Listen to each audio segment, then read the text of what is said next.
તો હું કહું કે સાહેબ મને એક કામ કરી દેશો, મને મારા શિક્ષક શોધી આવો. ત્યાં એક દિવસ હું ગયો તો સવારમાં જ ઓફિસ ગયો અને ત્યાં કહી દઉં કે આજથી છાપું બંધ. એના પછીનો અનુભવ તો કદાચ આના કરતાં બહુ કડવાનો હતો. હું જનસે તમે સમજો આ આપણી જર્નાલિઝમને આ છાપું બંધ થઈ ગયું ને 2 કલાક પછી બીજા કોઈ છાપામાં મળવા ગયો ને તો કે તારું છાપું બંધ થઈ ગયું છે. એવી કઈ સ્ટોરી કે જે સ્ટોરીએ તમને રોમાંચિત કર્યા હોય અને આમ તમને તમારું હૃદય પુલકિત થઈ ગયું? પહેલી સ્ટોરી બહુ સરસ હતી. એક છોકરો અને એની મા હતા. એમાં એની મા પાગલ હતી, બરાબર, એટલે લઈને નીકળતા હતા અને ટ્રેનમાં ગયા અને એની મા વારે ઘડીએ હેરાન કરે કે મારે પાણી પીવું છે. તો છોકરો કે જા તું પી લે. તો એની મા ઉતરી ગઈ, બરાબર, અને ટ્રેન ચાલી ગઈ. 2 દુકાનો શટર આમ તમે પકડી, તમે બે ઊભા હું ઊભા અને હું જોઉં કે રમેશભાઈ ખોલો ને પછી જ હું ખોલું. મનમાં એમ થાય કે હું ખોલ્યા પછી જ ખોલ. બધાને ડર કે હું ખોલીને મારા ઘરમાં કોઈ મરી જશે.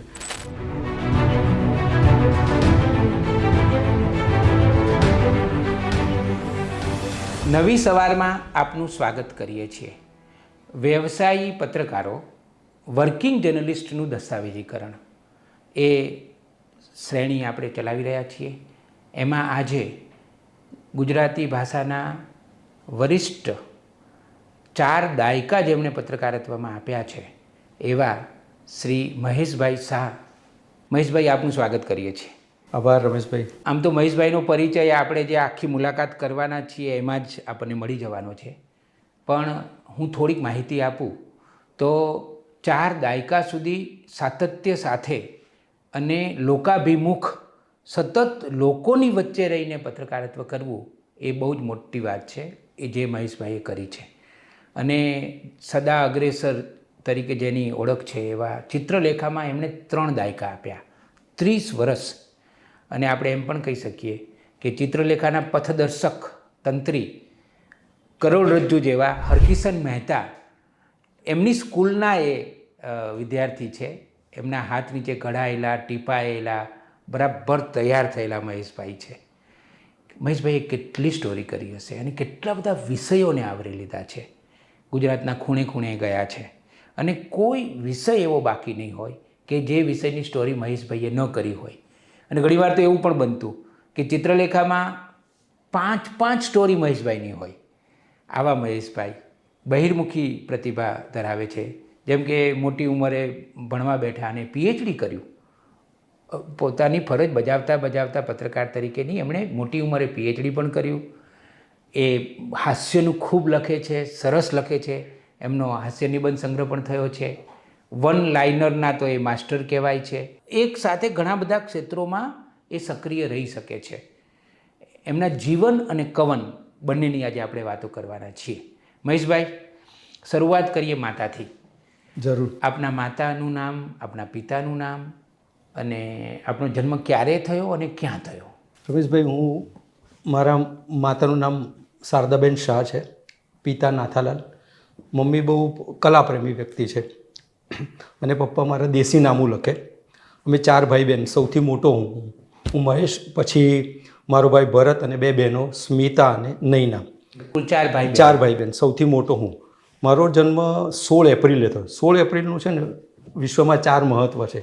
પહેલું છે ચાર્લી ચેપ્લિનનો જન્મદિવસ, બીજું ભારતમાં રેલવેની શરૂઆત, 2, 3 અમદાવાદ આકાશવાણીનો સ્થાપના દિવસ અને 4થી સૌથી મહત્ત્વની ઘટના એ મારો જન્મદિવસ. વર્ષ કયું? 1962. અને રાયપુરમાં જન્મ. એક સહેજ આડ વાત એવું કરી દઉં કે મને હાસ્યલેખ બનવાનું બહુ પહેલેથી અપેક્ષા હતી અને ઈચ્છા બી હતી. અને તારક મહેતાએ મારા પુસ્તકમાં એવું લખ્યું, મારું આપણું કંઈ નક્કી નહીં પુસ્તક, એમાં લખ્યું કે અમદાવાદનું ખાડિયા એ ગુજરાતી હાસ્ય લેખકોની જન્મભૂમિ છે. એમાં મહેશ શાહ મારો ખાસમ ખાસ ખાડિયાઈ દોસ્ત છે. એટલે ખાડિયાનું મને 2 રીતે એક આ ગૌરવ બી મળ્યું. ત્યાં જન્મ થયો અને ત્યાંથી જ જે હાસ્ય લેખકો પાક્યા એ શ્રેણીમાંનો એક હું પણ કરું. તમારો જન્મ અમદાવાદમાં? અમદાવાદમાં, રાયપુર નાયવાડમાં. પોળનો છોકરો, એટલે મને આજે બી કેવું ગમે કે હું પોળનો છોકરો છું. આજે પણ કેવું ગમે. અને પોળનું તો બહુ મહત્ત્વ છે. બહુ જ જીવનમાં જે ઘણું બધું શીખ્યો, પામ્યો, સમજ્યો, સહન કરતા શીખ્યું, એ બધું પોળને આભારી. આ આજે બી આ પોળની કેળવણી જીવનની કેળવણી છે. પોળમાં કેટલું બાળપણ કે પોળમાં ગયું? હા હા, બાળપણ પોળમાં બી ગયું. પણ 1985 સુધી અમે લોકો ભાડાના ઘરમાં રહેતા હતા. અને હું તમને એવું કહું, પોળમાં રહેતા હતા? હા, પોળમાં રાયપુર નાયવાડાની અંદર રહેતા હતા. તમારું તો 62 થી 85 સુધી ભાડાના ઘરમાં. છેલ્લે અમે ઘર ભાડે આપ્યું ને, પણ એમાં તમને મૂળ અમદાવાદનો લાભ મળ્યો છે? અરે 100% મળે. અને બીજું બરાબર, મને એક કહેવું એ ગમશે. આજે લોકોને પોળની જીવનશૈલીને બહુ ખ્યાલ નથી, એમ કે ભાઈ નાના ઘરો ને આમ છે ને તેમ છે, ચોક ને એ બધું. પણ હું તમને એવું કહું કે આ જરા જુદા પ્રકારની હતી. અમે લોકો 7 પરિવારો રહેતા હતા, 7 મકાન રહેતા. 7 મકાન વચ્ચે એક જ સંડાસ હતું. 7 મકાન વચ્ચે, એટલે એક ઘરના 4 જણા ગણો તો ક્યારેય કોઈ દિવસ ઝઘડા નહોતા થતા. પાણીની 2 ચકલી હતી, બધા લોકો ડોલ લાઇનમાં મૂકી દે, બરાબર, પણ ક્યારેય ઝઘડા નથી થતા. અને આજે આપણી પાસે એક ઘરમાં 2 BHKમાં 2 સંડાસ હોય તો બી તકલીફો લોકોને થાય. પાણીની એટલા બધા ઘર દીઠ જુદી જુદી જગ્યાએ નળ છે, તો આટલી સુવિધા છે ને, તો આપણને એનો સંતોષ નથી. પણ પેલી હાડમારીમાં જીવ્યા કે જે છે ને, એનો જે આનંદ છે ને જુદો. અને મારા પપ્પા દેશી નામું લખતા હતા. અને એ સમયે એ મહેતાજી કહેવાતા. દેશી નામું લખે, પેલા લાલ સળવાળા ચોપડા હોય ને, એમાં તકીઓ રાખીને આમ વાંકા નમીને નામું લખે. એટલે મહેતાજીનો હું દીકરો છું, બરાબર. એટલે હું એમની રાહે જ આગળ એ ધોળામાં કાળું કરતા હતા, સફેદ કાગળમાં કાળી પેનથી લખે, બરાબર. હું પણ ધોળામાં જ કાળું કરું, સફેદ કાગળમાં કાળા અક્ષરે લખું છું. પણ એવી એ ચોપડાઓ લખતા હતા અને તમે સામયિક અને ચોપડીઓ લખો છો. હા, એટલે એમનો આંકડાઓ સાથે સંબંધ હતો અને તમારો શબ્દ સાથે. શબ્દ સાથે. અને એટલે આમ થોડી નવાઈ તો લાગે કે નામું લખનારનો દીકરો એક આટલો ઉત્તમ પત્રકાર અને લેખક બને. એટલે એમાં તો જો કે તમારો પુરુષાર્થ પણ ઘણો બધો છે. મહેશભાઈ, તમારું શિક્ષણ ક્યાં થયું? મારું શિક્ષણ, એટલે આમ આનંદ છે અને અફસોસ છે. આનંદ પહેલાં કહી દઉં, મારું શિક્ષણ રાયપુરમાં જ થયું. એક અક્ષય હાઈસ્કૂલમાં થયું અને બીજું ડેમોક્રેટિકમાં થયું 12મા ધોરણ સુધી. અને પછી ગ્રેજ્યુએશન મેં NC બોડીવાલા કોમર્સ કોલેજમાં કર્યું 1982. કોમર્સના વિદ્યાર્થી? કોમર્સનો વિદ્યાર્થી, પણ મારા શોખ આર્ટ્સના હતા. અને અફસોસ એ છે કે આજે ઘણી બધી વાર વાંચું, એમ કે CN વિદ્યાલય, શારદા મંદિર, એ બધા છોકરાઓનું એલ્યુમિનિયમની વાંચું ને, ત્યારે મને સૌથી પહેલો ધ્રાસકો પડે કે અફસોસ થાય કે હું જ્યાં જ્યાં ભણ્યો ને, એ મારી 3 સ્કૂલ બંધ થઈ ગઈ છે. એટલે મારા કોઈ જૂના વિદ્યાર્થી જ મને નથી મળતી. આજે બી ક્યાંક કોકને હોઉં ને તો કહું કે પહેલાંનું મને કંઈક એડ્રેસ હોવું દે. મારી કેળવણી 2 ક્રિશ્ચન ગુજરાતી શિક્ષિકાઓ કરેલી. એક ઇન્દુમતીબેન કાંત અને બીજું જ્યોત્સનાઈ બોર સદા, બંને ક્રિશ્ચન હતા. હું રમેશભાઈ આજે બી હું કહું કે આ મારું જે ગુજરાતી ભાષા જે કંઈ શીખ્યો ને, એ બંને શિક્ષિકાને આભારી છે. મને શું સજા કરી છે કે મને યાદ નથી, પણ જે શીખ્યું ને, હું તમને કહું આજે પણ કોઈ પણ જગ્યાએ કોઈ હોસ્પિટલમાં જોઉં ને, નર્સ ક્રિશ્ચન જોવું લાઈવ કે પછી લિપમેન ક્રિશ્ચન જોવું ને, તો હું કહું કે સાહેબ મને એક કામ કરી દેશો, મને મારા શિક્ષક શોધી આપો. હું તમને રમેશભાઈ આજે બી એટલું કહું છું કે એ મારા શિક્ષક મને નથી મને તો ખબર નથી હવે આ ધરતી પર, કારણ કે જ્યાં 62 વર્ષનો તો હું થયો 50 વર્ષ પહેલાં, તો મારા શિક્ષક હયાત હોય તો આનંદ છે, ન હોય તો જ્યાં હોય તો ભગવાન એમના આત્માને શાંતિ આપે. પણ હું મારા શિક્ષકને આજે પણ શોધું છું, બરાબર. કોઈ શિક્ષકને કેટલા લોકો શોધતા હશે મને ખ્યાલ નહીં, પણ હું મારી એ શોધ આજે પણ આ ક્ષણે પણ ચાલુ છે. બધું બહુ હૃદયસ્પર્શી વાત છે. અને તો તમે પત્રકાર બનવાનું ક્યારે નક્કી કર્યું? એટલે એવું થતું કે મને છે ને મારા ઘરમાં રેડિયો, મારી મમ્મીને બી પપ્પાને અમને બધાને રેડિયો સાંભળ્યો. અને એ વખતે તો રેડિયો જ એક માત્ર મનોરંજન સાધન, ટીવી તો હતા નહીં, બરાબર. તો રેડિયો સાંભળીને મને રેડિયોમાં ગુજરાતી ગીતો સાંભળવા બહુ જ ગમે. અને ભૂપેન્દ્રસિંહ મારો બહુ જ ફેવરિટ સિંગર. અને હું તમને કહું આકાશવાણીના ગુજરાતીના ઘણા બધા કાર્યક્રમો પણ સાંભળ્યા ને બધા કર્યા.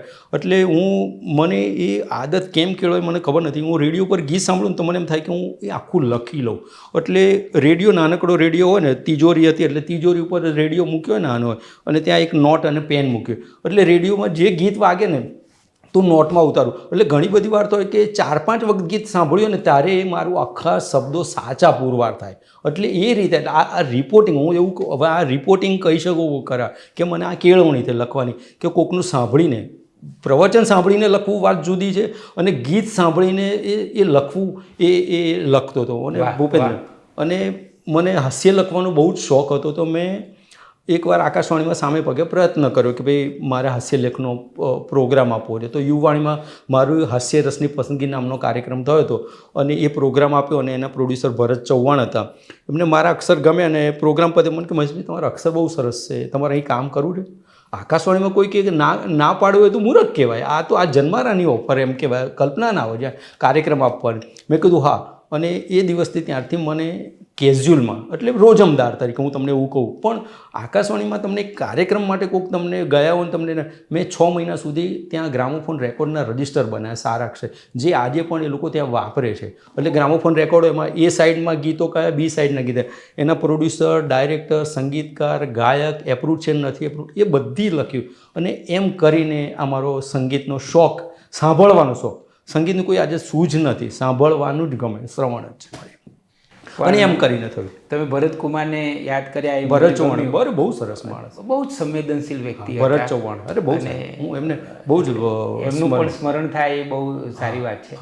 તો મહેશભાઈ, તમે બીકોમ થયા, કયા વર્ષમાં થયા બીકોમ? હું 1982માં થયો. પછી મેં 84માં છૂટક લખવાનું કરું અને છાપામાં. એ વખતે એવું હતું કે તમે રૂબરૂ ના જઈ શકો. અત્યારે તો કોઈને તમે તંત્રીને કે પત્રકારને કે એડિટરને રૂબરૂ જઈને મળી શકો, કોલમ. એ વખતે તો મળવાનું. અને એ વખતની તમે જો કોઈ પણ મેગેઝિન એ આવું તમે એક શરતો બધી લખી હોય કે લેખક હોય કે નવોદિત લેખક હોય પોતાની કૃતિ બરાબર એક સાઈડ સ્વસ્થ મોટા અક્ષરને બધું લખીને મોકલવું, સાથે જવાબી કવર મોકલો. એટલે હું તો ઘણી બધી વાર એ કરતો હતો. એ લખીને ઝેરોક્સ કઢાવવા, તો શહેરમાં તો બહુ ઝેરોક્સ સેન્ટર ના, એટલે ઝેરોક્સ કઢાવી લીધી હોય અને એક આઈટમ 2-3 જગ્યાએ મોકલી લો, એક છાપામાં, બીજામાં, ત્રીજામાં, મેગેઝિનમાં એ મોકલેલી હોય, પાક્ષિક મેગેઝિન, અને એમાં જવાબી કવર. અને હું સાંજે નોકરીથી ઘેર આવું ને એટલે એક મારી ટેવ હતી જે આજે પણ છે. હું મમ્મી પપ્પાને પૂછું કે કોઈ ટપાલ છે, એટલે સગાની બી આવે ને મારી આવે, અને હું જોઉં ને કોઈ કવર આવ્યું અને મારા અક્ષર વાંચું ને એટલે મને ધ્રાસકો પડે. એટલે ધ્રાસકો એમ થાય કે ભાણિયો પાછો આવ્યો, એટલે મારી લખેલું જ કંઈક પાછું આવ્યું, આજે સ્વીકારનું નહીં.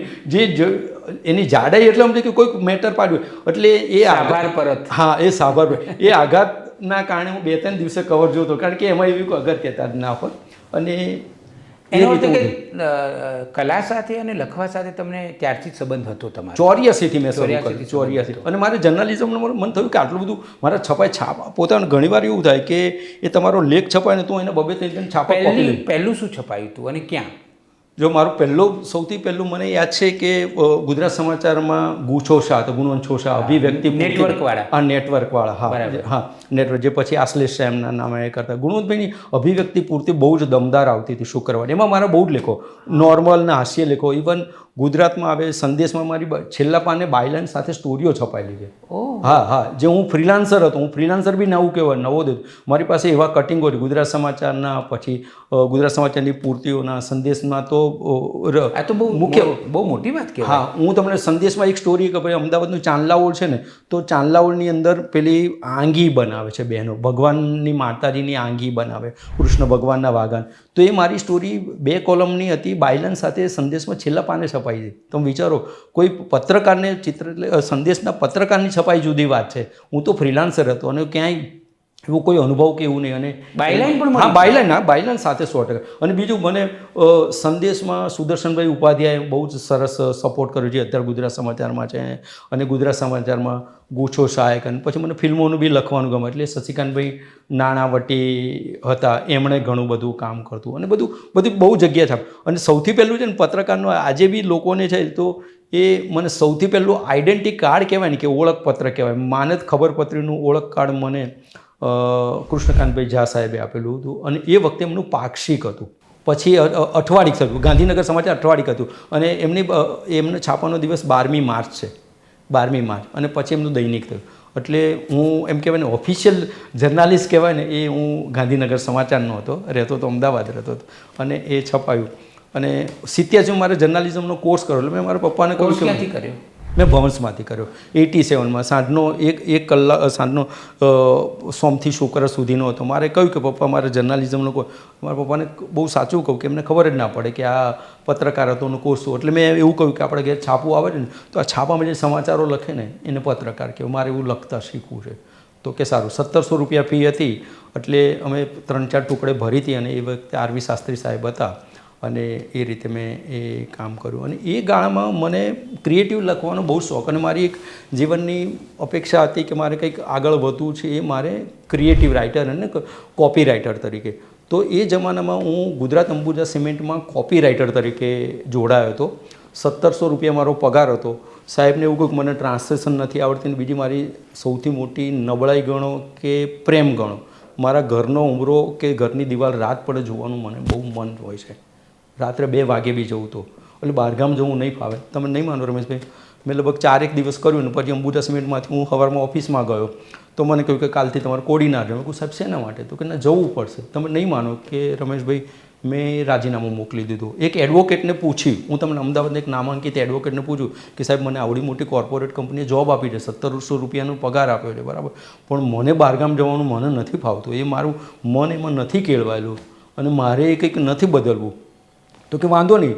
તો તમે નહીં માનો રમેશભાઈ, એ લોયરે મને એવી શિખામણ આપી કે તમે આંતરદેશીમાં તમારું રાજીનામું લખો, બરાબર, અને કુરિયર કરી દો, બરાબર, સરકારી પોસ્ટમાં. એટલે એ કંપની ક્યારેક ડિલાય ન કરે કે તમારું કવર મળ્યું તો કાગળ મળ્યું. તમે બીજું એટલે એ કોઈક લોયરે બી મારો શુભેચ્છક કેવો હશે કે મને આ મફત સલાહ આપી અને મેં કર્યું અને એમને એક્સેપ્ટ કર્યું. 3 દિવસ પછી એને એ એમડીનો માણસ મને ફરીથી મળવા આવ્યો કે સાહેબ તમને બોલાવ્યો. એટલે કે યાર મહેશભાઈ, યાર હું નારાજ થઈ ગયો, તમે કેમ છોડીને જતા રહો? મેં કહું સાહેબ મને નથી ગમતું કે બધો કે કંઈ વાંધો, ચલો મૂકો, પણ તમારે મારી જોડે કામ કરો. તમે નહીં માનો રમેશભાઈ, એ માણસ એ જેપી દેસાઈ સાહેબ હતા, બરાબર, ડિરેક્ટર હતા ત્યાંના, બરાબર, ટેકનિકલ ડિરેક્ટર. એમને કોઈ કે મહેશભાઈ 1700 રૂપિયા હું તમને 8 કલાકના આપતો હતો ને, તમને 1 કલાકના 500 રૂપિયા આપીશ, પણ તમારી જોડે કામ કરો. અને મેં 3 કામ કર્યા. અને તમે રમેશભાઈ, મેં મારી જિંદગીમાં એક દિવસમાં હું 3 નોકરી કરતો. સવારે 9 થી 10 અંબુજા સિમેન્ટમાં, કોમર્સ કોલેજ 4 રસ્તા પાસ, સૂર્યકાંત ઈશ્વરલાલ મીઠાઈવાળાની ઉપર હતી ત્યાં હતી. 10:30 થી 5:30 દૂરદર્શન અમદાવાદમાં ટાઈપિસ્ટ તરીકે કામ કરતો 1984 થી 90 સુધી.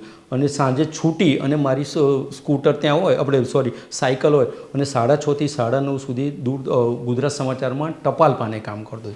ગુજરાત સમાચારમાં જોડાવાનું કામ બહુ જ જોરદાર થયું. 1987માં દુષ્કાળ પડ્યો હતો, તો એ વખતે ગુજરાત સમાચારે સ્પર્ધા કરી, દુષ્કાળ સ્પર્ધા, સાંપ્રત દુષ્કાળ અહેવાલ સ્પર્ધા અને તસવીર સ્પર્ધા. તો મેં અહેવાલ સ્પર્ધામાં ભાગ લેવા માટે લિટરલી રિપોર્ટિંગ કર્યું. રિપોર્ટિંગ એ અર્થમાં કહું છું કે છાપામાં આવે એ બધું લખી નાખ્યું કે આટલું આમ કર્યું. મેં અમદાવાદમાં 2-3 સ્વયંસેવી સંસ્થાઓ હતી કે જે લોકો ઢોરવાડા કર્યા, પછી કેશ ડોલ આપે, અસરગ્રસ્તોને મદદ, એ બધાને પૂછીને આંકડાઓ મેળવ્યા. એ આંકડા મેળવ્યા, માહિતી ખાતાના ગુજરાતમાંથી છાપણ, એ બધું કરીને મેં આર્ટિકલ એમાં એ કૃતિ મોકલે, એમાં કોમ્પિટિશન માટે આટલું રિપોર્ટિંગ. અને મારું એ રિપોર્ટિંગ, મારી એ કૃતિનું નામ હતું હે દુકાળ તું ફરીથી ડોકાતો ના. અને મને 3જું પ્રાઇઝ મળ્યું 101 રૂપિયાનું. શ્રેયાંશભાઈને તમે વિચારો આ શું કેળવણી. મારે તો 7 ફૈબા, હું વચ્ચે કહેવાનું રહી ગયું કે અમે લોકો રાયપુર હતા, મારે 7 ફૈબા હતા. એટલે અમારે તો બધા ફૈબાની બહુ અવર જવર ન રહે, બરાબર. અને એ ગયા પછી એ લોકો ટપાલ ના લખે કે અમે પહોંચી ગયા, એટલે હું લખું કે ફૈબા પહોંચી ગયા છો, ફરીથી આવજો, આમ છે. અને તમે કંઈ એક ટપાલ લખવીને એક કળા કરતાં કસોટી વધારી હતી કે એમાં મોટા મોટા અક્ષર લખો, પછી ભરીને પાછળ શું લખવાનું તમારે, એટલે લખતો. એટલે એ ટપાલ લખતા શીખ્યો ને, અને એમાંથી અને બધા કોઈને લખતા 7 ફૈબા. મારા પપ્પા સૌથી ના, અને મારા દાદીમાં, એટલે પપ્પાની બા સમજુબા અમારે ઘેર, એટલે બધા ફૈબાઓ અમારે ત્યાં આવે. એટલે હું એવું કહેતો એ વખતે, હાસ્ય ખબર નહીં સહજ જ હતું કે પેલી ઘણીવાર છાપામાં જાહેરાત આવે ને તો હું લખું કે ઘર રાયપુરમાં હતું કે એસટીથી નજીક ને રેલવેની સામે. વાહ. એટલે એ લખતો હતો. અને પછી મેં દૂરદર્શનમાં 84 થી 90 સુધી ટાઈપિસ્ટ તરીકે કામ કર્યું. અચ્છા. હા, ટાઈપિસ્ટ તરીકે, અને પ્રોગ્રામ સેક્શનમાં ટાઈપિસ્ટ તરીકે કામ કર્યું હતું. અને એ પછી એટલે તમારી ટાઈપ કરવાની સ્પીડ વધારે? મને 3 ટાઈપ આવડે. અક્ષર બી સરસ છે મારા, એમ? અક્ષર બી બહુ સરસ છે. અને હવે તો જર્નાલિઝમમાં બહુ ઝડપથી લખે એટલે અક્ષર ખરાબ. એટલે હું કોઈકને કહું કે મારી આ અક્ષરો તમે વાંચીને કોઈ બી દવાની દુકાન જાઓ તો દવા બી મળી જાય તમને. પણ મારા અક્ષર બહુ સરસ, 3 ટાઈપ શીખ્યો. અને ટાઈપિસ્ટ તરીકે કારકિર્દી કરીને ગુજરાત સમાચારમાં શ્રેયાંશભાઈને મળવા ગયો કે સાહેબ મને 101નું પ્રાઇઝ મળ્યું ને, તમને આભાર કહેવા આવ્યો. તમે વિચારો, કોક આપણે પ્રાઇઝ મળ્યા પછી આભાર વ્યક્ત કરવાની હજી અત્યારે એ કેળવણી નથી, ક્યાંય નથી. અને શેના માટે? બીજું કે હું તો નવો દીધો તો પાર્ટિસિપેટ, ને એના માલિકને કે તંત્રીને મળવું એ જોખમ ગણો કે સાહસ ગણો કે બુદ્ધિ ગણો, જે ગણો. અને એ કર્યું. શ્રેયાંશભાઈને બી ગમ્યું. શ્રેયાંશભાઈ એમને બહારનું ખોલું, એક પગ અંદર એક પગ બહાર આવે કે શું કરો? મેં કહું સાહેબ દૂરદર્શન માટે અહીંયા નોકરી કરો. મેં કહું હા. મને તરત જ રાજેન્દ્ર શેઠના હાથ નીચે બેસાડી દીધો અને એમની સાથે કામ કર્યું. અને પછી દિલીપ ભટ્ટ હતા, બરાબર. એટલે હું કહું કે હું દિલીપ ભટ્ટના હાથ નીચે ટપાલ પાને કામ કરતો. આજે શબ્દ એવું કહે કે હું એમની ટીમમાં હતો અથવા એમની ટીમનો એક મેમ્બર. હું એમના હાથ નીચે તૈયાર થયો, ટપાલ પાને કામ કરવા. બહુ સારું, બરાબર. અને પછી જન્મભૂમિ શરૂ થયું એટલે મેં દૂરદર્શન છોડી દીધું. ગુજરાત સમાચાર બી છોડી દીધું અને જન્મભૂમિમાં મેં 2.5 વર્ષ કામ કર્યું સબ એડિટર તરીકે. અને એ દિવસો જિંદગીને બહુ જરા જુદા પ્રકારના શોખના. તમારું 3 માર્ચ 1990માં મેરેજ થયા અને મીતા શાહ વાઈફનું નામ છે, એ શિક્ષિકા. એટલે હું આમ કહું કે હું ધોળામાં કાળું કરું છું ને એ કાળામાં ધોળું કરે છે. એ શિક્ષિકા છે, બરાબર. કાળા પાટિયા ઉપર હા, કાળા પાટિયા. અને બીજું, અમારા આખા સમાજમાં કોઈ પુત્ર વધુ આવી હોય અને નોકરી કરતું હોય, એ અમારા સમાજની પહેલી મારી વાઈફ. બાકી ફૈબાની છોકરીઓ કે સમાજમાં કોઈના ભાઈઓ હતા કઝિન, એમાં કોઈને વાઈફ જોબ નહોતા કરતા. મારી વાઈફ પહેલી હતી કે એ જોબ કરતી હતી. 2.5 વર્ષ કર્યું અને મારી નોકરી સવારે 7, 7:15 નીકળી જો લ્યુના પર. અને અમારું જન્મભૂમિની છાપાની સાયકલ ચલાવી છે લ્યુના. હા, અને સ્કૂટરથી હજી આગળથી નથી વધ્યો હવે. અને સ્કૂટર, હા, સ્કૂટર, બસ સ્કૂટર મેરા સાથી એટલે એવું છે. જીવન કે સાથ બી, બાદ બી તો ખબર નથી મને. એટલે હું જન્મભૂમિ એટલે મારા જિંદગીને એ બહુ અપ્રિતમ સુખના દિવસો. તો કદાચ મારી વાઈફને કદાચ વધારે એ યાદ આવે ને ગમે એમ. કે હું એ સાંજે સમજો 5:30, 6 વાગે સ્કૂલેથી આવે ત્યારે તું ઘેર આવી ગયો એમ. મારી સવારની નોકરી. એટલે પત્નીને કેવું કે નવા લગ્ન કરે ને ઘેર તમે પહોંચો ત્યારે વર હાજર હોય તો કેવી એની આ સુખ જબર. અને એમાંય પાછું પત્રકાર પર હાજર હોય તો એને તો ચમત્કાર જ કહેવાય. હા, પણ એ મારું સુખ બહુ લાંબુ નહીં ટક્યું. એ સુખ લાંબુ નહીં ટક્યું. 2.5 વર્ષમાં મારું જન્મભૂમિ બંધ થઈ ગયું. હું રોજ સવારમાં હું સાંજે જાઉં ને તો છાપા લઈને જઉં કે આજનું બહાર પડેલું આખો. એટલે પપ્પા વાંચે કે ક્યાંક મારી બાયલાઇનવાળી સ્ટોરી રિપોર્ટિંગ બી હોય ને. મારું કામ ડેસ્ક વર્કનું વધારે હતું જન્મભૂમિમાં. એટલે ત્યાં એક દિવસ હું ગયો તો સવારમાં જ ઓફિસ ગયો ને ત્યાં કહી દઉં કે આજથી છાપું બંધ. કરવું શું રમેશભાઈ, બરાબર. સવારમાં 7, 7:30 વાગ્યાનું ઓફિસે તમે ખોલે જ નહીં ને ત્યાં બહાર પાસે ઓભેન કહી દીધું હોય કે આજથી છાપું બંધ થઈ જાય. તમારે શું પણ બંધ થવાનું છે એવો કોઈ અણસાર નો? કોઈ અણસાર નહીં. અચ્છા. હા, પત્રકાર તરીકે તો મને નહીં. હા, બંધ કરી દીધું. એકાએક બંધ કરી દીધું. બરાબર. હવે તકલીફ એ થઈ. અને તમે નહીં માનો, જિંદગીના સૌથી કરુણ દિવસ ને એ 4 કે 5 દિવસ જ હતા. સવારમાં હું રોડની માફક 3:30, 7:30 વાગે નીકળી જાઉં લ્યુના લઈને, બરાબર. અને હું સાંજે 4:30 વાગે, જે 4:30, 5, 6 વાગે જે આવતો હતો એ સમય આવી જાઉં. રમેશભાઈ, સવારે 7:30થી સાંજે 4:30 વાગ્યા સુધી કે 5 વાગ્યા સુધી કલાક ક્યાં ગાળવા ને એ મુશ્કેલ. એ સવારમાં તો છે ને, એ સવારે 7:30 વાગે તો બગીચાએ ના ખુલ્યા હોય. કોઈ રૂપાલી થિયેટર કે ત્યાં નજીકમાં હતું કે ત્યાં છે રિલીફને બધા, બરાબર. ત્યાં જાઉં તો એ રિલીફને બધા મેટીની શો બી 10 વાગે શરૂ. એટલે એ થિયેટરના પાટિયા ના ખોલે કે જ્યાં તમે ઓટલે બેસી શકો. તો રોડ ઉપર ફૂટપાથ પર બેસીને એ 3-4 દિવસ પપ્પા સાંજે પૂછે કે છાપું નથી લાવ્યું. એટલે હું જૂઠું બોલતો. ઘણી બધી વાર મારે સાચું પહેલાં એવું બનતું. ઘણી વાર ઓફિસનું હું રિપોર્ટિંગમાં ગયો હોઉં ને તો છાપું ના લખું કે પપ્પા આજે ઓફિસથી બપોર રિપોર્ટિંગમાં ગયો હતો એટલે આજનું છાપું નથી, કાલે ભેગું લીધું હોય છે. તો આ જૂઠું તો મારું 4 દિવસથી વધારે હું નહીં ચલાવી શક્યો. અને મેં કહી દીધું કે મારું છાપું બંધ થઈ ગયું, બેકાર થઈ ગયો છું, બરાબર. અને પછી તો બહુ જ દિવસો. જન્મભૂમિમાં કેટલું કામ કર્યું? 2.5 વર્ષ. બહુ બાળ મરણ થઈ ગયું છાપાનું. અને એ ભય હજી આજે બી એમ મનમાં રહી ગયો છે કે એ શીખ મળી છે. આજે બી કોઈ નવું છાપું ગમે તેટલું મોટું એમ કહેવાય ને કે વડાપ્રધાન બી છાપું શરૂ કરે ને તો હું અરજી ના કરું. ડર લાગી ગયો છે કે ગમે તેવું છાપું બંધ થઈ જશે તો ફરીથી રોડ પર આવી જઈશ. એટલે એ નહીં થાય. એ 4 પછી બેકારી કેટલી ચાલી? બેકારી થોડા દિવસ ચાલી. અને પછી એના પછીની બેકારી તો એના પછીનો અનુભવ તો કદાચ આના કરતાં બહુ કડવાનો હતો. હું તમે સમજો આ આપણી જર્નાલિઝમને આ છાપું બંધ થઈ ગયું ને 2 કલાક પછી બીજા કોઈ છાપામાં મળવા ગયો ને તો કે તારું છાપું બંધ થઈ ગયું. હા, એટલે નોકરી ના મળે. હા, પત્રકારો એ બહુ જ કપરા સમયમાં પરિવારથી પેલું અલિપ્ત રહીને પણ ઘણીવાર કામ કરવું. પછી એ સારું થયું કે હું ભૂપતભાઈના ત્યાં ગયો. પછી સંભાવમાં ગયા? હા, સંભાવમાં ગયો. ત્યાં ભૂપતભાઈ સાહેબ જેન્ટલમેન પર્સન. આજે બી કોઈકને એમ કહેવાય ને કે પત્રકારત્વનું એક સારું ઠેકાણું છે, બરાબર. એ ત્યાં જઈને ઊભા રહો એટલે ભૂપતભાઈ એવું કહી દે કે મારી ક્ષમતા આટલી છે, તું આજે બપોર આવ્યો ને તો આ ઘડીથી તને નોકરી રાખી લો. અડધો દિવસ હોય ને તો એ દિવસનો તમને અડધો દિવસનો બી એ માણસ પગાર આપે, બરાબર. એટલે ભૂપતભાઈ મને ટપાલપાનું કામ કરતો. આ મારું 4થું ટપાલપાનું. એટલે હું ત્યાં 12 થી 3 ટપાલપાને કામ કરતો અને 4 થી 8 સુધી ચિત્રલેખામાં કરતો હતો. અચ્છા, ચિત્રલેખામાં? હા, ચિત્રલેખામાં જોડાવાનો એક બહુ સરસ પ્રસંગ છે. હું જન્મભૂમિમાં કામ કરતો હતો. એક મિત્ર મારફત કંઈ ખબર પડી કે રજનીકુમાર પંડ્યા સાહેબ છે, બહુ આપણા બહુ જાણીતા સાહિત્યકાર છે. અને ચિત્રલેખાનો બ્યુરો અમદાવાદમાં નહોતો એટલે રજનીકુમારના ઘેરથી ચાલતો હતો. તો પંડ્યા સાહેબને હું મળવા ગયો, બરાબર. કે સાહેબ મારે કંઈક લખવું છે.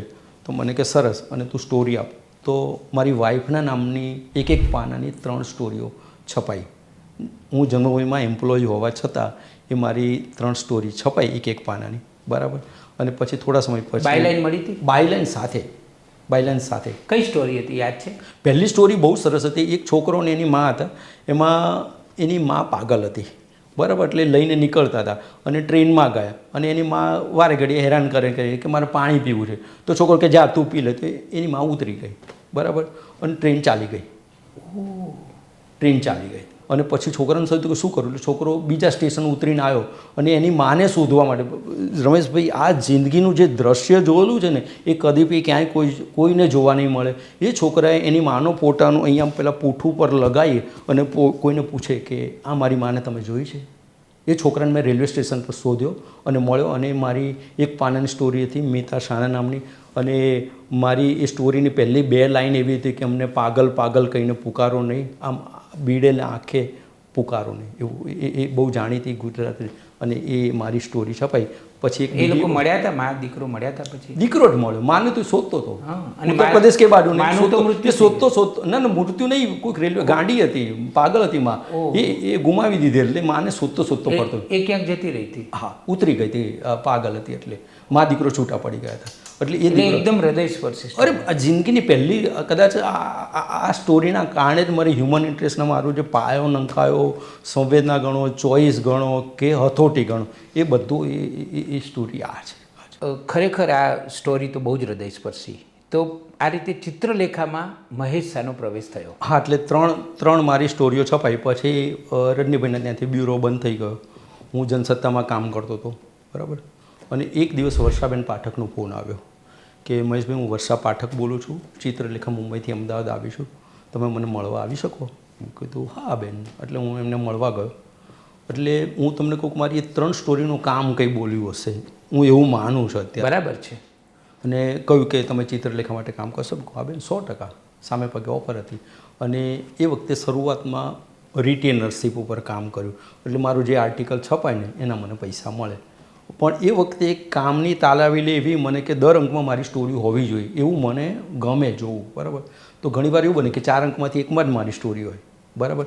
મહેશ એન શાહના નામથી હું લખતો હતો અને એ છપાય. પછી હરકિશનબેન મેં સાહેબને એકવાર કહ્યું અને વર્ષાબેનને બી કહ્યું કે એક રિક્વેસ્ટ શું? મેં કીધું મને પૈસા એકને આપો, પણ બાકીની જે 3 સ્ટોરીમાં જે હું કોઈક બસમાં જતો હોઈશ, ફોન કરતો હોઈશ, રિક્ષામાં જતો હોય કે જે કંઈ થતું એનું શું? તો કંઈક કામ કરો, તમને એ જે એક્સપેન્સ થાય ને બધો તમને એકચ્યુઅલ આપી દેવાનો, છપાશે એના પૈસા આપી. એટલે આ બીજો સુધારો. અને 2 મહિના પછી ત્રીજો સુધારો કે અમે તમને ફિક્સ પગારે નોકરી પર રાખી લઈએ. અરે વાહ! આ ત્રીજો સુધારો. અને 6 મહિનામાં ચોથો સુધારો ગણો, મને એપોઇન્ટમેન્ટ ઓર્ડર આપી દીધો 1 એપ્રિલ 1994, બરાબર. એ દિવસે 2 પત્રકારોની પસંદગી કરી, અમદાવાદમાં મહેશ શાહની મારી અને રાજકોટમાં કૃષ્ણકાંત ઉનડકટની હરકિશનભાઈએ પસંદગી કરી. બીજી વસ્તુ, કોઈ ઇન્ટરવ્યૂ નહીં સાહેબ, કોઈ અરજી નહીં, બરાબર. કોઈ ફિઝિકલ ઇન્ટરવ્યૂ. વર્ષાબેને પસંદ કર્યો, હરકિશનભાઈએ જે કહ્યું હશે અને આવ્યા. અને વર્ષાબેન મારા પહેલાં હરકિશનભાઈને મળ્યા હતા? હા, હું એ જ કહેવા હતો. એટલે એ જ કે હરકિશનભાઈને મેં જોયા હતા ને એ વેરના વડામણા એમના પુસ્તકો પાછળના ફોટામાંથી મેં જોયેલા હરકિશનભાઈને.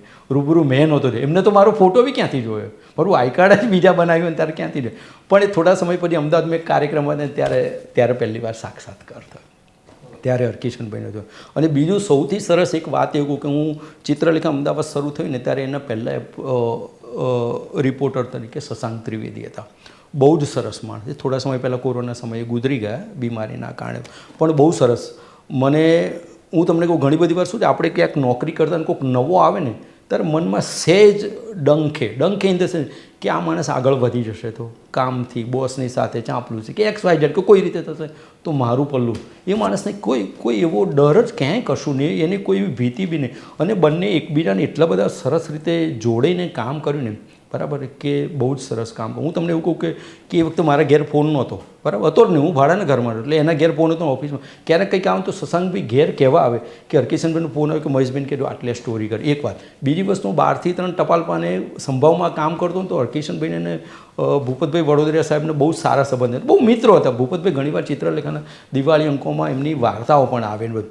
તો હરકિશનભાઈની સાથે વાતો કરતા હોય ને પછી ભૂપતભાઈ કોકને બોલાવવા મોકલે કે મહેશને બોલાવો ને, એટલે મને થાય કે ચાલો સાહેબ બોલાવો એટલે શું હશે. ભૂપતભાઈ એ તો પછી કે બેસો, આ તમારા સાહેબનો ફોન.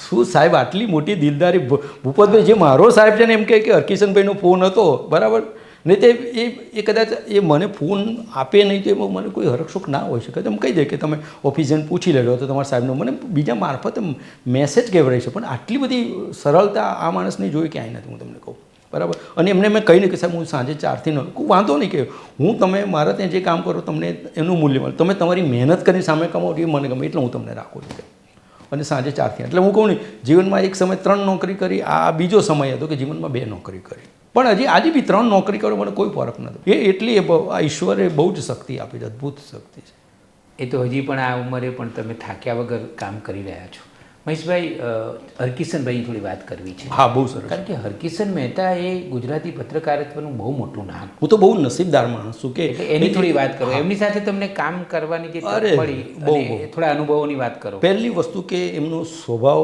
કડક બરાબર એટલે એ ફોન પર વાત કરે ને એ તમારે હા ને ના જ બોલવાનું આવે એ સિવાય કોઈ કશું નહીં બરાબર એટલે એટલો પણ એ એમની જે કેળવણી એનું કેળવણી એક સર્વ બીજી વસ્તુ એમને જે શિખામણ આપીને જે શીખવ્યું ને એ કદાચ કોઈ શકે હું એવું કહું કે હું હરકિશનભાઈની ટેલિફોન જર્નાલિઝમમાં તૈયાર થયેલો ટેલિફોન યુનિવર્સિટીનો જર્નાલિસ્ટ છું બરાબર કારણ કે મેં તો ઓનલાઈન ફોન ઉપર કે ઓનલાઈન એજ્યુકેશન કે બરાબર એટલે એ એમને ચિત્રલેખાની ઓળખ એવી આપી કે ચિત્રલેખામાં છે ને ચિત્ર પહેલો શબ્દ છે ને લેખ પછી શબ્દ છે એટલે ચિત્ર એટલે કે ફોટાનું મહત્ત્વ વધારે છે એક વાત બીજું તમે જે લખો છો હું છાપું છું ને એ તમારે છપાયા પછી તમારે તમારી સ્ટોરી 1 કે 2 વાર વાંચી લો એટલે ખબર પડે કે અમે ત્યાં શું સુધારો કરો એડિટિંગ કરો એટલે એમાંથી મને લેખનની અને એડિટિંગની શું છે એમાંથી આવી હું તમને કહું આ બરાબર અને બીજું વસ્તુ એમને આપણે સ્ટોરી પર એકવાર મેં બહુ સાહજિક પરીક્ષા મારી પેલી સ્ટોરી બાકી છે આમ છે એટલે એમને બહુ સરસ કહ્યું એટલે એ શીખ આજે બી હું પાડું છું બરાબર એ ક્યારેક પછી અહીંયા અત્યારે હિરેન મહેતા છું હું એને કહું વસ્તુ જુદી છે પણ એ રિક્વેસ્ટ ન પાઉં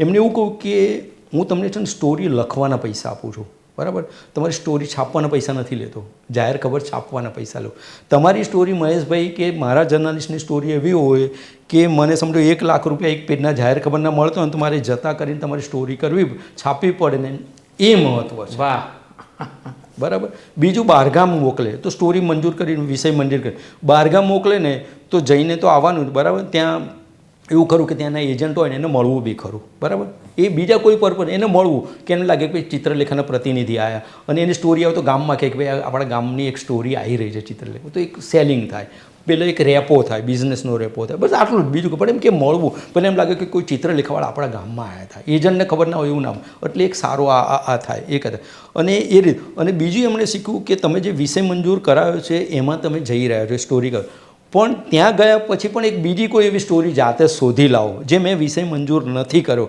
આવીને પછી તમે મને કહો અને એ સ્ટોરી હું છાપું ને તો મને લાગે કે તમે મને સાચા કે તમે ચિત્રલેખાને સાચા સમજી શક્યા એટલે એ ટેવ આજે બી છે હું એક સ્ટોરી કરવા જાઉં તો બીજી લઈને પણ આવું છું અને છપાઈ પણ છે હવે તો એવા કોઈ નથી પણ એ વખતે તો એવું કે તમારો વિષય મંજૂર કર્યા વિના ન છપાય આ બીજે એટલે આ કેળવણી થઈ હું એક બહુ જ સરસ સ્ટોરી મેં છે ને અમદાવાદમાં એ પરંપરા આજે બી છે બરાબર કે હોળી આવે ને પછી અમદાવાદ મ્યુનિસિપલ કોર્પોરેશન પાસે દાણાપીઠા છે તો દાણાપીઠાવાળા પોતાની દુકાનો ખોલતા નથી એમને એવી શંકા છે ડર છે ભય છે કે પ્રણાલી છે કે જે માણસ પહેલી દુકાન ખોલે અનાજની દુકાન એના ઘરમાં કોઈનું મૃત્યુ થાય બરાબર તો મેં સ્ટોરી કરી નાખી બરાબર અને મોકલી દીધી હરકિશન વાંચી કે બહુ સરસ છે કે બરાબર પણ કે અધૂરી છે કશું બોલી નહીં શકે હું બરાબર કે સ્ટોરી બરાબર છે કે આ સર મને તો મહેશભાઈ એ જોઈએ કે દુકાન પહેલી કોણ ખોલે છે એનો ફોટો જોઈએ એ માણસનો કોટ જોઈએ તમે વિચારો રમેશભાઈ કે હું નવોદિતથી મારે એવા કોઈ લેગવર્ક કે મારું કોઈ ફિલ્ડવર્કમાં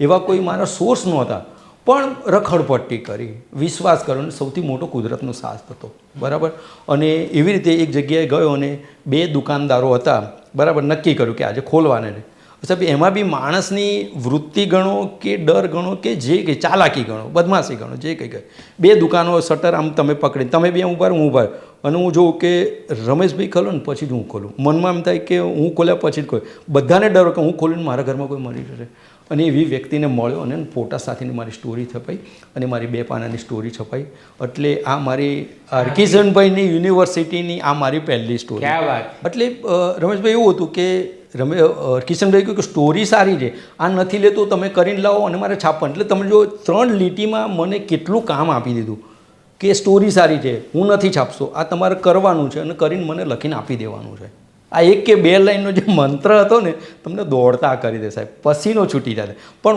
હું તો નવો દીધો તો કોઈ એવા સોર્સ નહીં, કંઈ ઓળખાણ નહીં, એવા પરિચય નહીં, પણ દોડધામ નહીં કે એમ કહેવાય ને કે એ વૃત્તિ હતી અને ઈશ્વરનો અદ્ભુત સાથ પર.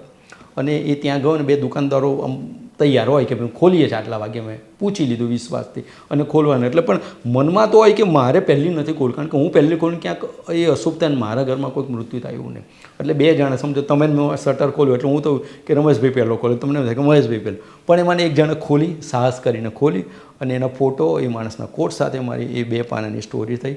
અને હરકિશનભાઈની ખીળવણીથી બનેલી આ મારી આ પહેલી સ્ટોરી. આ પણ આમ એ પછી માં હરકિશન મહેતાના તો ખૂબ વખાણ સાંભળ્યા 100% છે. અને ચિત્રલેખાને અગ્રેસર રાખવામાં અને કરવામાં એમનું મોટું બહુ પાયન. હું તમને અને તમને એનો આનંદ પણ ખરો. અને ગુજરાતી પત્રકારોમાં છે ને બધા હ નામના જ વધારે, હરકિશન મહેતા, હરીન્દ્ર દવે, હસમુખ ગાંધી અને હરસુખ સંઘાણી. અને એમાં એ તંત્રીઓ બધા જે સાહિત્યકાર કે જે કહી શકાય એ હરકિશન એમાંનું. મહેશભાઈ, તમે આટલી બધી સ્ટોરી કરી, હજારો સ્ટોરીઓ તમે કરી અને મોટાભાગના વિષયોને તમે આવરી લીધા છે. એ સાહિત્યનો હોય, શિક્ષણનો હોય, સમાજનો હોય, સાવરણીથી સેટેલાઇટ અને નેપકિનથી સેનેટરી નેપકિન સુધીની બધી આવા હેડિંગો ચિત્રલેખાને આપી શકે. તો આટલું તમે કામ કર્યું, તો એવી કઈ સ્ટોરી કે જે સ્ટોરીએ તમને રોમાંચિત કર્યા હોય અને આમ તમને તમારું હૃદય પુલકિત થઈ ગયું? એ 5-7 છે. હું તમને એક સ્ટોરી મેં કરી હતી કપિલ અહેમદાબાદીની. કપિલ અહેમદાબાદી નામનો એક અમદાવાદનો શાયર છે, ભાડાના ઘરમાં રહે, રિક્ષા ચલાવે, બરાબર, જે કોઈ દિવસ ભણ્યો નહોતો, પણ ઘરની આજુબાજુમાં મસ્જિદોમાં અજાન સાંભળે એટલે એમાં એને કોઈ સંવેદના જાગી અને એ ગુજરાતી ગઝલો લખતો હતો, હિન્દી ગઝલો. પંકજ ઉદાસ, પમેલા સિંહને આલ્બમમાં કપિલ અહેમદાબાદીની ગઝલો થાય, બરાબર. અને મેં લગભગ 6 સિટિંગ પછી એની સ્ટોરી કરી. એ કાલુપુર ટાવર પાસે અંદર ક્યાંક રહેતો હતો અને ત્યાં જઈએ ને, હું તમને કહું, બધી નોનવેજની શોપ હોય ને બધું, એટલે આમ તમને બહુ જ ચીતરી ચડે. હું તો ડુંગળી બી નથી ખાતો, મને એની ગંધ બી નથી ગમતું. તો આ તો એવા જગ્યાએ, અને ત્યાં ગયા તો કે ભાઈ તો ઘર પે નહીં, હોટલ પે હોંગે. એટલે એ જઈએ અને એ મૂડમાં હોય કે ના આવે. પછી એને બધી વાત કરી, 6 સિટિંગ પછી વાત કરીને બધું. મેં કહું, મને કપિલભાઈ તમારી જે આલ્બમો મને એકાદ આપો મારો ફોટો. મારી પાસે તો છે જ નહીં. એ ભાડાના ઘરમાં રહે, ભાડાની રિક્ષા ચાલે, પણ એને ઘેર ટેપ રેકોર્ડર નહોતી, પોતાનું ગીત સાંભળવા. એટલે જ્યાં એક વચ્ચે ત્યાં હશે ચોક પાસે કોઈક હોટલ હતી, ત્યાં એને કહ્યું હોય તો કે અહીં આપી રાખ, નહીં વાગ્યા કરશે. એટલે મેં કપિલ અહેમદાબાદ, પછી તમે આ જર્નાલિઝમ ઇન્વેસ્ટિગેશન કહેવાય ને, એનું હું તમને એક કિસ્સો કે કપિલ અહેમદાબાદીએ કહ્યું કે મને પંકજ ઉદાસની મેં ગાઈ છે ને, પેમેલા સિંઘની, આટલી મને બીજા 2-3 સિંગરોના નામ યાદ નથી, એને કંપનીઓના નામ બી યાદ નહીં, પૈસા આવે, બરાબર. અને હું રિલીફ રોડ ઉપર બધી સિંધી દુકાનો, લારીઓ અને બધી કેસેટ એ બધે જઈને ફરું કે મને પંકજ ઉદાસની બતાવો. એટલે સિંગરોની નવી બહાર, અને એ જોઈને બધી કેસેટો ઉલટાઈને પાછળ જે રાઇટરના નામ લખ્યા ને, ગીતકારના નામ, અને એ જોવું, અને એમાં લખ્યું કે કપિલ અહેમદાબાદી કહી, તો એ કેસેટ અલગ લઈ અને એમ કરીને ફોટો કર્યો હતો અને એ મારી એ સ્ટોરી છપાઈ હતી, બરાબર. અને હું તમને કહું કે એ સ્ટોરી મારી 3 પાનાની છપાઈ. હરકિશનભાઈ જેનું જબરજસ્ત હેડિંગ આપ્યું હતું કે રિક્ષાના મીટર સાથે શાયરીના મીટરનો તાલ મિલાવતો હશે. હા, ક્યાં વાત છે, બરાબર. અને એ મારી સ્ટોરી છપાઈ, ઇન્ટરેસ્ટિંગ, જબરજસ્ત એમ કહેવાય ને કે આ મારી સ્ટોરી વીક મેગેઝિને અંગ્રેજીમાં ટ્રાન્સલેટ કરીને મારા નામ સાથે છાપી દીધું. કોઈ નહીંતર શું થાય કે સમજો તમારી સારી સ્ટોરી બીજો કોઈ પબ્લિકેશનવાળો કે તમે સોર્સ કે કોન્ટેક્ટ આપી દો અને એ લઈને એના નામે છપાય, એ છપાય, મેં કહું શું ખોટું બી નથી, હું બી એવું કરતો હોઈશ, બરાબર. પણ મારી સ્ટોરી એ લોકો ટ્રાન્સલેટ કરીને મારા નામ સાથે છાપે, મહેશ સાઈન ચિત્રલેખા અહેમદાબાદ, આ છે. એટલે એ આથી, અને પછી તો સુરભી આવતું હતું, ટીવી શો આવતું હતું, સિદ્ધાર્થ કાકનો, રેણુકા સાણે, એમાં એ લોકોએ આ કર્યું. અને મેં ટીવી પર જોતા કે અરે વાહ, ક્યાં બાતે ચાલુ, જે લખ્યું. અને આપણે, અને એ શાયર આમ કાંકરિયા પર રિક્ષા લઈને ફરતો હોય ને, એ દ્રશ્ય મેં જોયા. અરે વાહ. એટલે મને તો કે આજે મેં સ્ટોરી જે માણસને જીવ્યો છું, હું જોયો છું ને, એ આ સ્ટોરી છે. બીજી સૌથી 2 જે દુઃખદ કહી શકો કે એક્સક્લુઝિવ કહી શકો કે જે કહી શકાય એ હતી આસારામ બાપુની અને સ્વાધ્યાય પરિવારની. અને ત્રીજી એક આવી સ્ટોરી હતી કે હું મેન્ટલ હોસ્પિટલમાં 2 દિવસ ફૂલ ડે રોકાયો, અમદાવાદ આપણે શાહીબાગ હતી. અને ત્યાં એવું કે જે પાગલો એ સાજા થઈ ગયો ને, એમને એના ઘરના કોઈ લોકો લેવા જ ના આવે. પાગલ થાય ત્યારે દાખલ કરવા જાય ને તો બહુ જુદી વાત કરે કે સાહેબ મારો દીકરો છે ને, ભાઈ છે ને, બેન છે, આમ છે ને, તમે સાજા થાય કોઈ લેવા ના હોય. એ લોકો હોસ્પિટલના એવા બધા કિસ્સાઓ કે બીમાર પડે કે સાહેબ બીમાર છે, છેલ્લી ઘડે તો કે આટલા હાથ મરી જાય ને તો એવું કે આટલું બધું કે સાહેબ અગ્નિદાબી તમે જ આપી દેજો, એટલે પરિવારના કોઈ લેવા ના આવે. અને એવી મેં સ્ટોરી કરી કે સાજા થયેલાને અંદર જુદા રૂમમાં રાખે પણ એક્ટિવિટી કરે ત્યારે તો ભેગા રાખી દે. તો એ મારી સ્ટોરી. એનું પણ ફરીથી હેડિંગ ચિત્રલેખાનું સાહેબને સલામ બરાબર એમનું હેડિંગ હતું, મને લાગે તે વર્ષાબેનનું હતું કે જાય તો જાય કહા. બરાબર. અને એનો જે ઇમ્પેક્ટ હતું કે એમાં એક જણનો હું તમને બાકરે સાહેબ કરીને આર એચ બાકરે સુપરિન્ટેન્ડન્ટ સાહેબ હતા અને મેં એવું કહ્યું સાહેબ મારે વિગત તો માંડ તૈયાર થયા પર કે તમારે પેશન્ટનું સાચું નામ નહીં લખવાનું, પેશન્ટના ફોટા નહીં છાપવાના. અરે સાહેબ મારી તો આ સંવેદના છે, આમાં માંડ કન્વિન્સ થયા, એમને મારી પર વિશ્વાસ રાખ્યો, મેં એમનો ટકાયો અને એ મારી સ્ટોરી છપાઈ પછી એક વાચક એમના ત્યાં ગયો. એ આ વાત એમને કહી એટલે મને ખબર પડી. એક વાચક એમના ત્યાં ગયો ચિત્રલેખન કે સાહેબ આ મેં ચિત્રલેખા જોયું, આમાં એક જણનો ફોટો છે ને તો મારી સુધી ખબર એ હતી કે તું મરી ગયેલો છે કે એના સગાએ. અને ચિત્રલેખા એવું કે અહીંયા તમારે ત્યાં છે, સાચું શું તો પેલો કે અહીંયા છે. અને એ માણસનું પુનઃસ્થાપન થયું. બરાબર. અને સુપરિન્ટેન્ડન્ટે મને પત્ર લખી આપ્યો કે મહેશભાઈની સ્ટોરીથી એક દર્દીનું પુનઃસ્થાપન થયું છે જેને સગાઓએ મારી નાખેલો જાહેર કર્યો હતો. કારણ કે સંપત્તિ હતી, ગાંડો ફરીથી આવે પાછું ક્યાં સાચવવું હોય એને, સંપત્તિને સાચવી લઈએ આટલી હતી. અને હું એવું કહું કે એ મારું જિંદગીનું પુલિત્ઝર પ્રાઇઝ હતું. બરાબર. મને સમજો 10 લાખ કરોડ મળે તો મેં ગાડી લીધો, બંગલા લીધો, એફડી કરી, શું અમન ચમન. પણ એક માણસ એના ઘેર પહોંચ્યો, પરિવાર સાથે પહોંચ્યો ને, એનો આનંદ છે ને એ પૈસાથી અધિક ના હોઈ શકે. મહેશભાઈ, કેટલી બધી સ્ટોરીઓ તમારી. એકવાર ગુજરાતી સાહિત્ય પરિષદનો પરિસંવાદ હતો અને એમાં સાહિત્યિક પત્રકારત્વ વિશે મારે પ્રવચન આપવાનું હતું. ત્યારે હું તમારું નામ પણ ત્યાં બોલેલો પહેલું જ.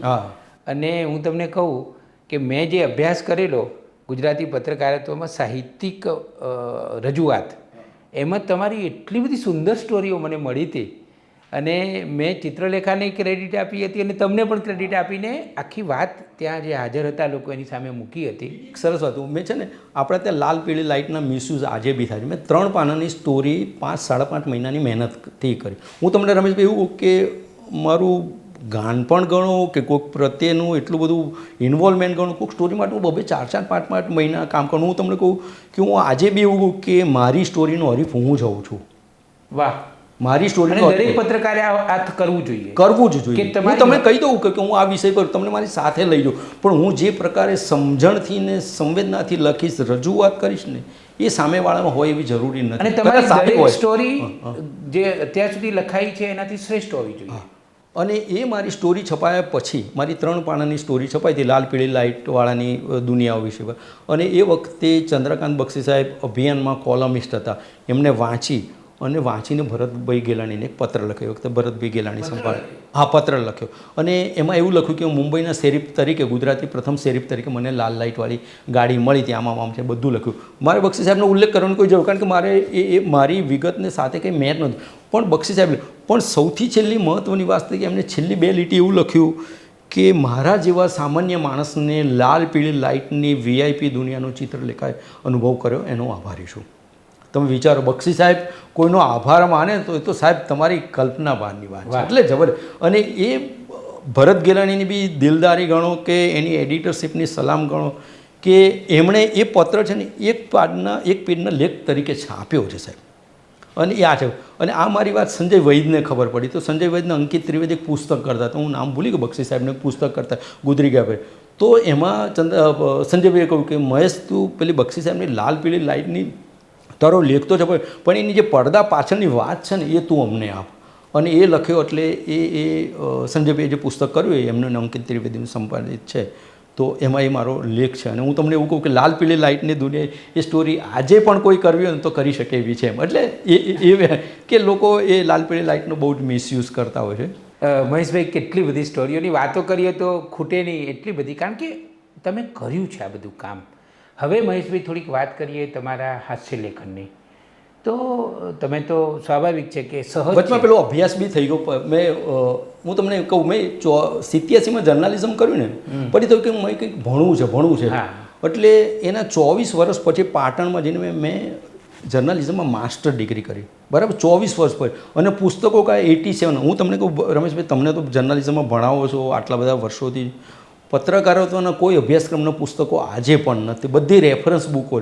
તમે વિચારો 1987માં હું ભણતો હતો તો એ ઘણી તો પુસ્તકો 1960 કે 75 કે એ બધા પુસ્તકો ભણીને હું પાટણની HNGUમાં હું ભણ્યો એક વર્ષ માસ્ટર ડિગ્રી કરી, યુનિવર્સિટી ફર્સ્ટ આવ્યો, બરાબર.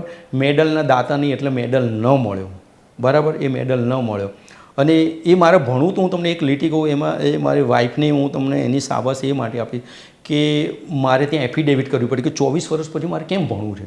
તમે વિચારો, કોઈ ભણવા આવે છે ને યુનિવર્સિટીના કેવા જડ નિયમો છે. મારી પાસે 24 વર્ષ પછી લખાવરાવે છે, એફિડેવિટ કરાવે, ઇન્ટરવ્યૂ કરે, ત્યાં પછી મંજૂર થયું કે તમને એડમિશન મળે. ત્યાંથી ફોન આવ્યો કે મળ્યું. પછી વાઈફે પૂછ્યું મિતા એને કે શું થયું તમને? કોઈ એડમિશન મળે પણ નથી ભણવું. મને કે કેમ? મેં કહું એક સેમિસ્ટરની ફી 22,000 રૂપિયા છે. શું એક વર્ષ બે એક નાનકડા કાગળ માટે 45,000 રૂપિયા આપે? મેં એવું કહ્યું.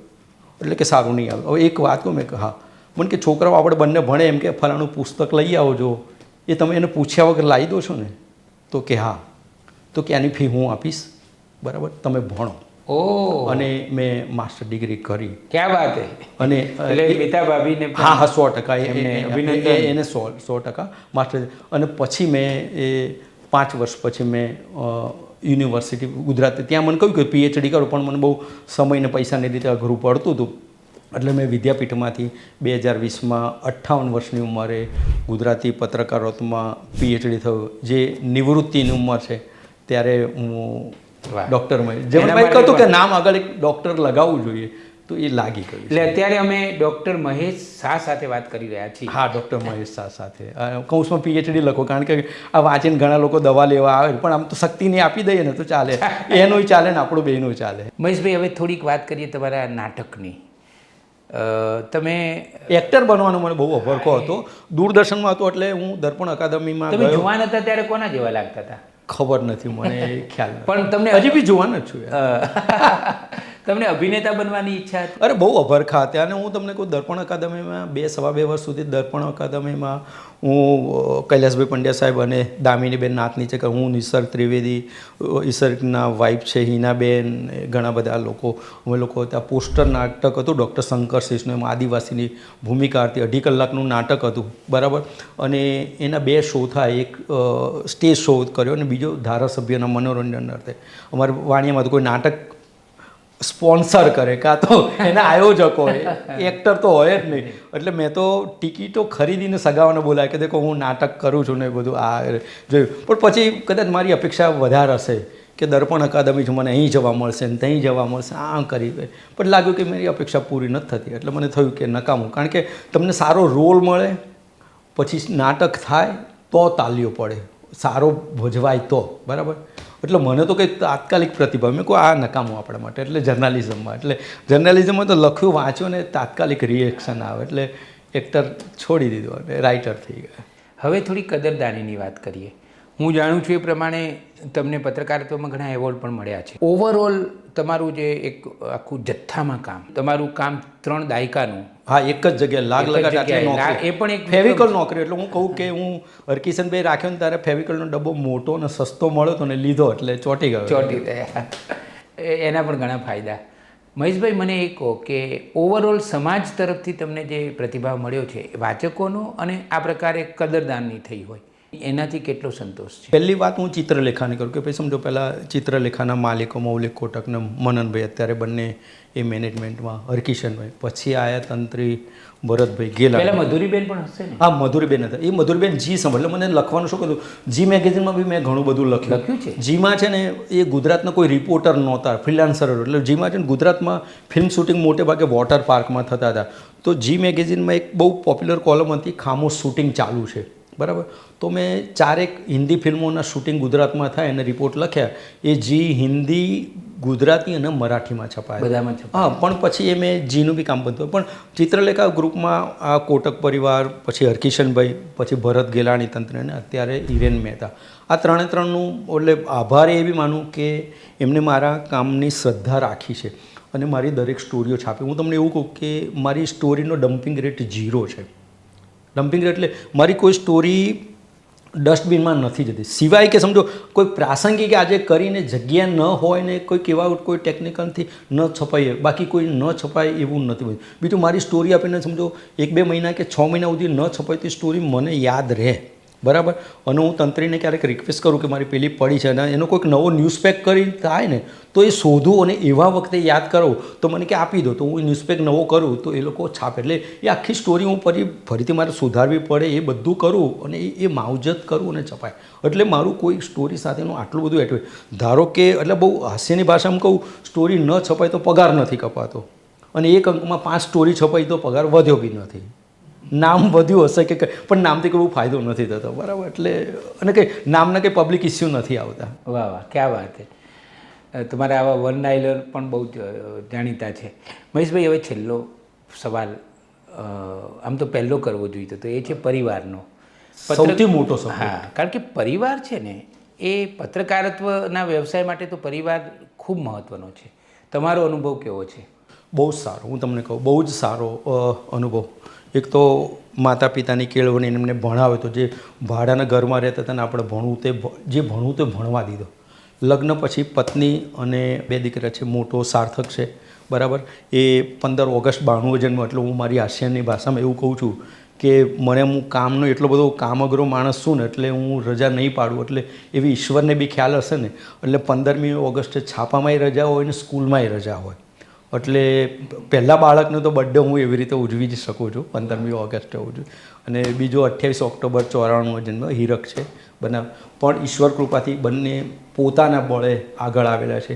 પત્રકાર એટલે એ બજારમાં કોઈ એવું ન કહી શકે કે આ સાર્થક જે જર્મનીમાં ઓટોમોબાઈલ એન્જિનિયર છે એ મહેશભાઈ પત્રકારનો દીકરો છે એટલે છે, બીજો CA થયો છે એટલે નહીં. એટલે હું એવું કહું કે પેલો જર્મનીમાં ઓટોમોબાઈલ એન્જિનિયર એ છે અને આ CA છે, હું એનો બાપ છું.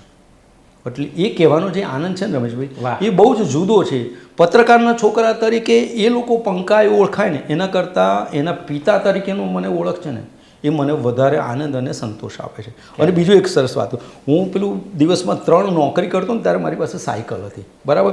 અને 9:30 વાગ્યે સમજો જે માણસ સવારમાં 9 વાગ્યાનો નીકળ્યો હોય, સાંજે 9:30 વાગ્યે ગુજરાત સમાચારથી લગભગ 17-18 કિલોમીટર ચાંદલોડિયા જવાનું હોય સાયકલ પર. એટલે નહેરુ બ્રિજ ઢાળ ચડાવવાનું મુશ્કેલ પડે, હું તમને કહું સાયકલમાં. અને ઢાળ ચડાવો ને એટલે તમને ખબર છે ઢાળ ચડાવવા મુશ્કેલ, પછી ઢાળ ઉતારો ને તમારે છટાડે. એ વખતે હું મારી પગની પેટની મોરી ઊંચી કરી દેતો હતો અને જે ઠંડક મળતી હતી ને એ આજના તમે એમ કહો કે હું વાતાવરણકુલિત રૂમમાં રહું ને એ ઠંડક છે ને એ નથી. એ મારા પરસેવાની અને મારી મહેનતની ઠંડક હતી ને સાહેબ, એ આજે ક્યાંય હું આ એસીના રૂમમાં બી નથી અનુભવી શકતો. વાહ વાહ વાહ. અને એ સુવાસ છે આજે કામની. ક્યાં વાત. અને પરિવારમાં પત્ની, બંને દીકરાનો સપોર્ટ, માતા પિતાના આશીર્વાદ, આ બધીની મહેનત. અને હું ઘરના કામમાં ક્યાંય નથી આવ્યો એમ કહું તો ચાલો. 15મી ઓગસ્ટે દીકરો જન્મ્યો, 16મી હું હતો. અને બીજો 28મીએ જન્મ્યો ને ત્યારે મુંબઈ હતો. 2 દિવસ પછી આવ્યો અને હોસ્પિટલમાં રાત્રે 10 વાગે હું ગયો કે હું દીકરો મારો જન્મ છે અને મારું મોં જોવું છે, બરાબર. તો કે ભલે કે ના. પછી કોકે એને કહ્યું કે આ પત્રકાર છે ને એના પપ્પા છે, કે પપ્પા હોય કે ભગવાન હોય, કે કાલે સવારે જ આવું છું કે. અને બીજા દિવસે મેં મારા દીકરાનું મોં. પત્રકારત્વના વ્યવસાયની આ ખૂબી પણ છે કે તમે. અને ભૂકંપ આવ્યો ને ત્યારે હું 3જા માળમાં રહેતો હતો અને બધા વિસ્થાપિતો થઈ ગયા, લોકો ઉપરના માળે રહેતા નહીં, બરાબર. અમે મારા રિલેટિવના ત્યાં મારા સાળીના ઘરમાં ત્યાં રહેવા ગયા હતા, નીચે ગ્રાઉન્ડ ફ્લોર હતું ત્યાં ઘાટલોડિયામાં. અને એ વખતે હું બજારમાં ફિલ્ડમાં સ્ટોરી કરતો ભૂકંપમાં જે લોકોએ ઘર ગુમાવ્યું છે તો ઘરથી દૂર ગયા એ શું પ્રોબ્લેમ અનુભવે છે. અને મારી પત્નીને મારા બાળકો મારા કોક સગાના ઘેર બેઠા હતા અને હું એમના ત્યાં રહેતો હતો. 2-4 દિવસ કાઢ્યા પછી તો જતા રહ્યા. એટલે આ છે લોકોની સમસ્યાઓ જ પત્રકારો દૂર કરવાની ને ખુદની હોય ત્યારે એ પોતાનું કામ નથી કરી શકતો કે નથી થઈ શકતું, એની પ્રાધાન્ય નથી આપતું. એની પાસે કોઈક સ્ટોરી આવે ને તો એના સમાજના પ્રોબ્લેમ, વ્યક્તિના, સમુદાયના પ્રોબ્લેમ દૂર કરવાની એની જે તાલે એટલે સલામ મારું કે એ દરેક પત્રકારની આ પ્રતિબદ્ધતા છે એ પોતાના પર્સનલ કે પરિવાર માટે એ નથી ફાળતો. એટલે કદાચ આ ક્ષેત્રનું સૌથી ઉજળું પાસું આ છે, હું તમને કહું. વાહ મહેશભાઈ, કેટલી બધી મજા આવી. આ એક લાંબા ઇન્ટરવ્યૂમાં એટલું બધું જાણવાનું મળ્યું. હું તો તમને વર્ષોથી ઓળખું છું, છતાં પણ આજે આ મુલાકાતમાં ઘણી બધી એવી વાતો પણ મને પહેલીવાર જાણવા મળી, જે વાતો સાંભળીને મને પોતાને ગૌરવ થયું. અને પત્રકારત્વનો વ્યવસાય નજીકથી જોઈએ ત્યારે કેવો હોય છે એની પ્રતીતિ પણ તમે આજે આ મુલાકાત હું તમને રમેશભાઈ જતાં છે ને એક આમ સરળ મને હું એમ કહું ને કે મને જે સુખ આનંદ કે સંતોષ છે ને એ મને હ્યુમરે આપ્યો છે. અને મારું હવેનું એક જે સપનું મારા જીવનના 2 મોટા સપના હતા. એક સપનું હતું કે મારું 70 mm સપનું છે બરાબર. પહેલું સપનું તો નામ આગળ ડૉક્ટર લાગવું જોઈએ, લાગી ગયું છે. અને બીજું સપનું છે 70 mm સ્ક્રીન ઉપર ડૉક્ટર મહેશ શાહ લખાયેલું હશે. એ કોઈ ફિલ્મના સંવાદ હશે, ડાયલોગ હશે, કથા હશે, કંઈ પણ હશે. અને હું એ દિવસો જોઉં છું કે ભવિષ્યમાં કોઈક ફિલ્મો આવશે કે નાટક આવશે ને તો એક નવી ટેગ લાઈન હશે કે આ ફિલ્મોના હ્યુમર ડાયલોગ રાઇટર છે ને એ મહેશ શાહ હશે. વાહ. જે આ સુધીમાં તમે કોઈ ફિલ્મોમાં 10 ગીતો જોયા હશે, 10 ગીતકારના નામ અલગ હશે, ગીતના સંગીતકારના નામ હશે, ફાઇટરના નામ જુદા હશે, પણ હ્યુમર રાઇટરના નામ નથી બરાબર. હું એ કામ હું કરીશ. ઈશ્વર મને ક્યારે કામ કરાવશે ખ્યાલ નથી, આ જીવતા જીવ થઈ જશે બરાબર છે. અને હું તમને જર્નલિઝમની 2-3 સરસ જોક કહું જે મને આસપાસમાં જ મળે. એક હું ચાંદલોડિયામાં રહેતો હતો ને તો વાઇફ ભાડાના ઘરમાં અમે લોકો રહેતા હતા. તમે ભાડાના ઘરમાં રહેતા હો ને તો પડોશીઓ તમારી ઘરની બારી કરતાં એની મનની બારી વધારે ખુલ્લી હોય. એ બધું પૂછી લે તમે શું કરો.